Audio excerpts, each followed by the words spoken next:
you guys, it is William calling from Movie Blogs, and Kyle Alessandro has won Melodi Grand Prix in Norway. He is headed to Eurovision with the song Lighter. That's lighter. Devon! Hey you guys! Hey William! Should we watch and react? Let's do this!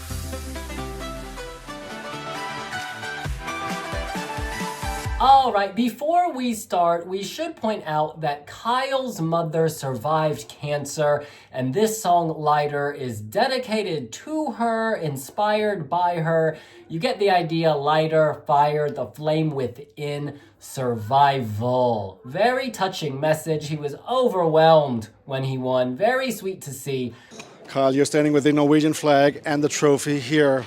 How are you feeling? Overwhelmed. I'm so happy, and from all the support and from everyone who has However, we have to judge the song and the stage performance, and we need to park our emotions to the side. Hitting play.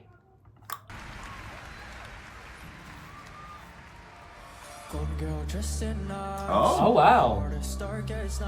Game of Thrones? Warrior. Is this in English? Very fresh look, 18. It is in English. Good production. Put up your armor, girl! Nice LED. It's giving me Ancient Warrior. Oh, a little K-pop vibe.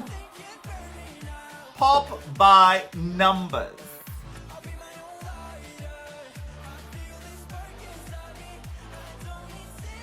Very confident performer. Very good dancer.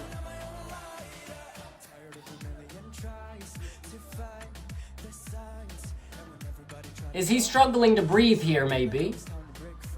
The voice is kind of right here.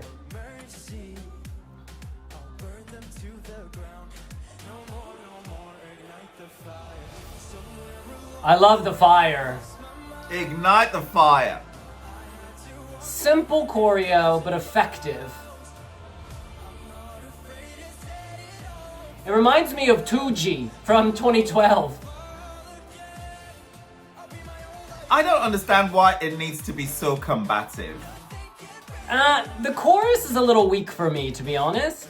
I find it unpleasant. That's nice.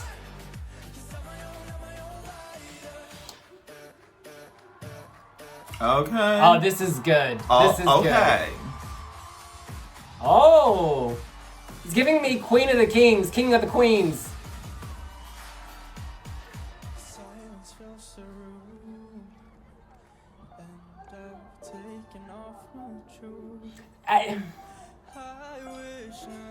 The voice sounds overwhelmed by the situation here.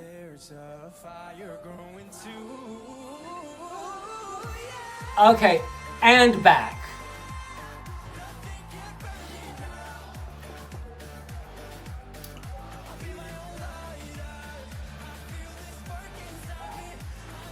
He's coming into his own here. This is very powerful. Yep. Okay. I feel like we're on a ship. We're sailing to Westeros. Sailing. Fire is very effective. You know, I think this was the best option coming out of Norway this year. This selection, quite frankly, was not as strong as it's been in recent years. And while I know that the outgoing HOD Stig Karlsson, who we love, chose these songs, everything just feels like it stepped back a little. But this was the best staged, the most vigorous, the most memorable of the bunch.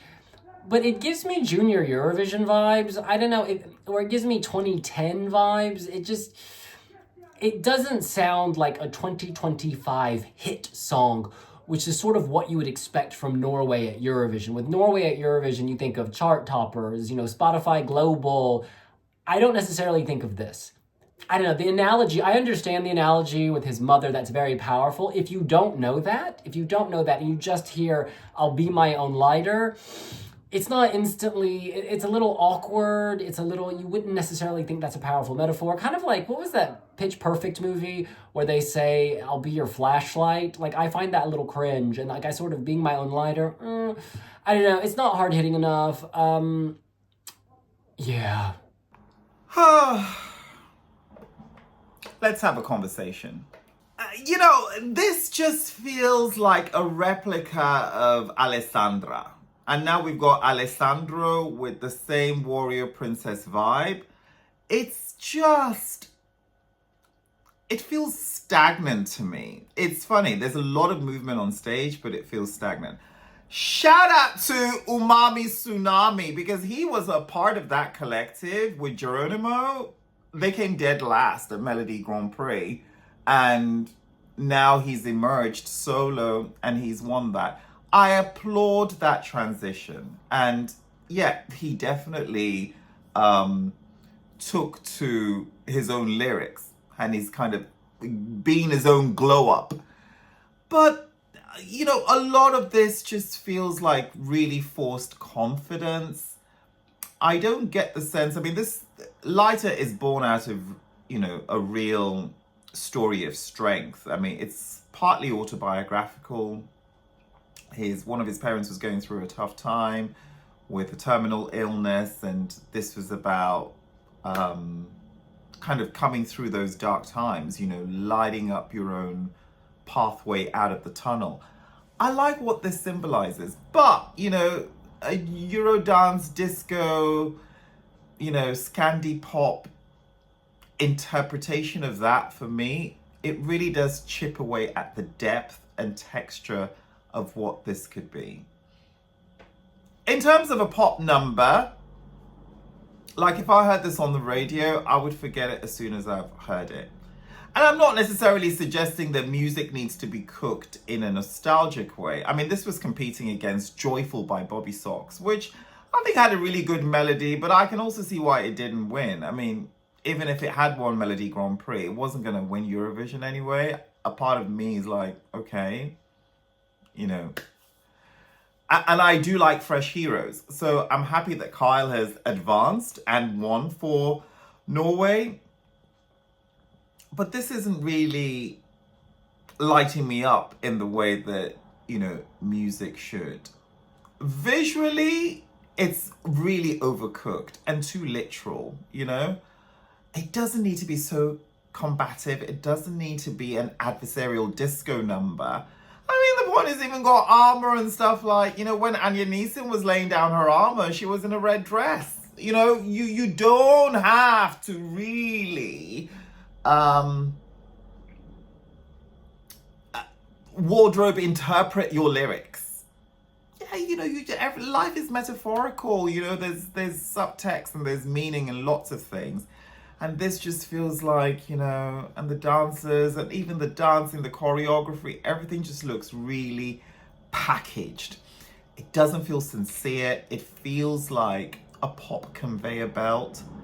And it's just very difficult for me to connect and relate to these types of entries. I'm just kind of think, really? Is this the best song in Norway? Probably not. Is this a representation of Norway, really? Music or heritage or culture? Or even vibe of the day? I don't know. I'll be my own lighter, I'll be my own lighter. Away, away, away. Okay. Oh, yeah.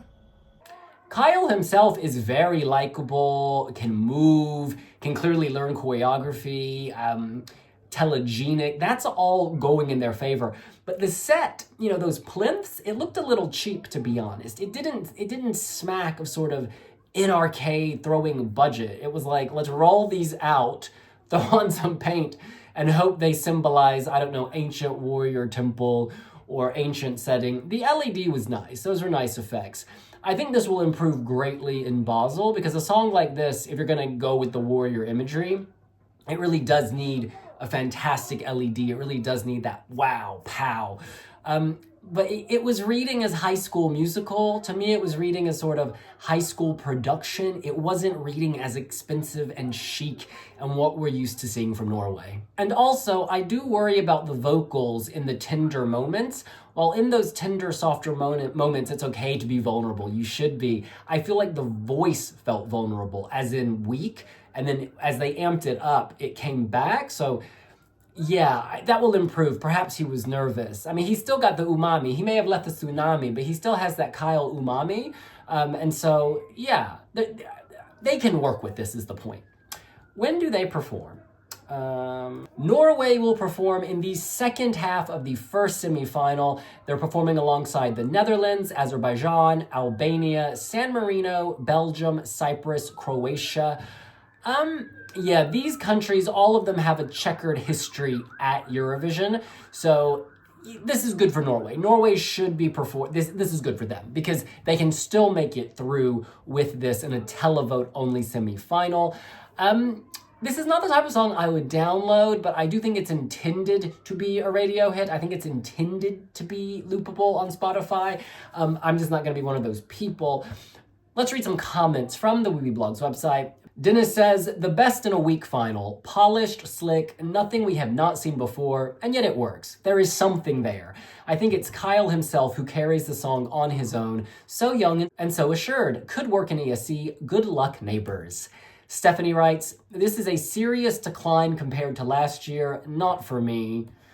Another proud Eurofan says, where's Kino when you need them? Honestly, Kino would have walked. They would have walked this competition if they had entered. Eve says, gratular Kyle, such handsome boy who can do both sing and dance will do good in Basel. He will stand out at least among those who are already selected. I mean, sonically, this is definitely different. I feel like it's the most K-pop-esque song we have. It's also one of the few songs that harks back to 2010. There's something about the production that sounds empty to me. And like, I loved Adelen's Bombo, but that song also, which was like 2013, that song also sounded thin in a way. And I don't know how to describe it, but I just feel there's something hollow here. Like, I feel like it needs more oomph. Balagda says, you cannot tell me this song was originally written for MGP. It sounds just like something Greece, Cyprus, or Armenia would have sent 8 years ago. He performs this excellently, but it's such an uninspired song, potential non-qualifier for Norway. Eve, gosh, such a copy of Queen of the Kings. Even the outfit and dancers are almost the same. Boring.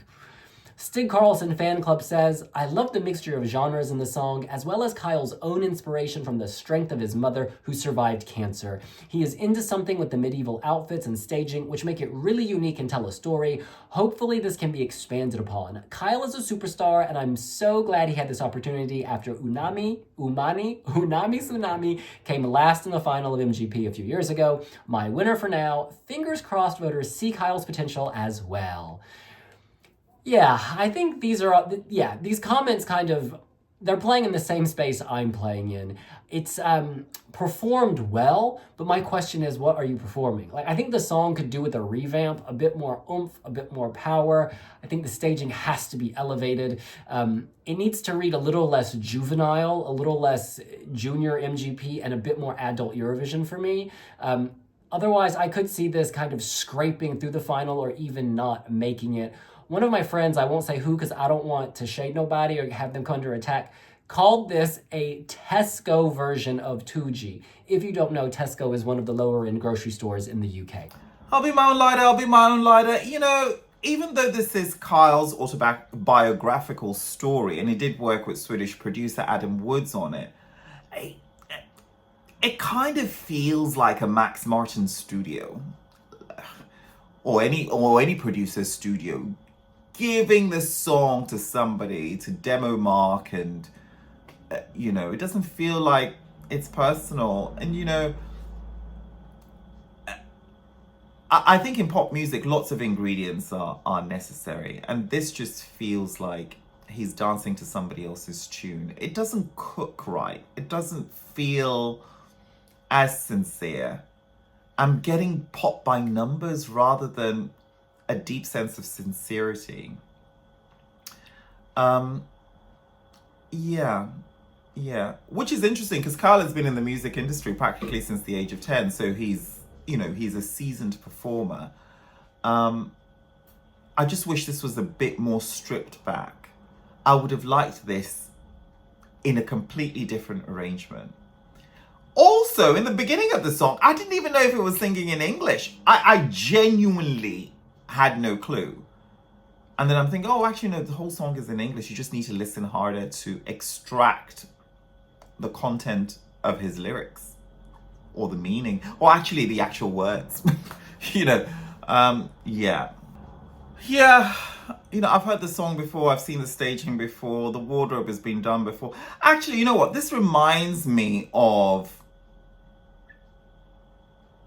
a pastiche of a Eurovision entry. Something that would go into the story of Fire Saga, the Eurovision film.